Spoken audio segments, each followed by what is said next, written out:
अस्सलाम वालेकुम। कैसे हैं आप सब लोग? उम्मीद आप सब खैरियत से होंगे जी। सूर्स किचन आज आपके लिए ले गया है पेशावरी कढ़ाई की रेसिपी। पेशावरी कढ़ाई बनाएंगे कम मसालों में, मज़ेदार सी चटपटी सी, इंशाल्लाह अच्छी बनेगी। चलें जी स्टार्ट करते हैं इसको बनाने का प्रोसेस।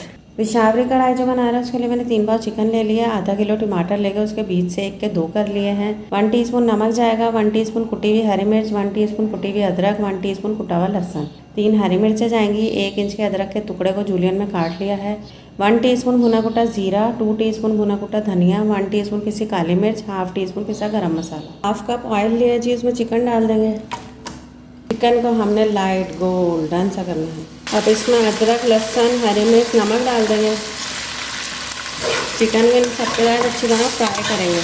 इसको हम मीडियम हाई आंच पर फ्राई कर रहे हैं ताकि चिकन अपना पानी ना छोड़े। चिकन अच्छी तरह गोल्डन सी हो गई। इसमें टमाटर डाल देंगे।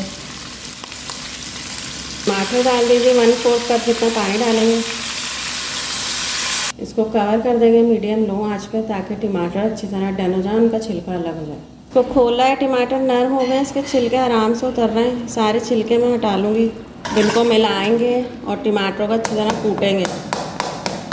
टमाटरों को अच्छी तरह कूट लिया जी। अब इसमें मसाले और अदरक डाल देंगे। इन सब की अच्छी तरह भुनाई करेंगे। अच्छे से इसकी भुनाई हो गई जी। हरी मिर्चें डाल देंगे। जितना इसको आपने कढ़ाई में मसाला रखना है उतना मसाला रखना जी। मैं डिश आउट करके दिखाती हूँ। अल्हम्दुलिल्लाह जी, पेशावरी कढ़ाई रेडी है। मज़ेदार सी चटपटी सी, इंशाल्लाह अच्छी बनेगी। आप लोग ज़रूर बनाइएगा। अपना फीडबैक दीजिएगा, दुआओं में याद रखिएगा। अल्लाह हाफ़िज़।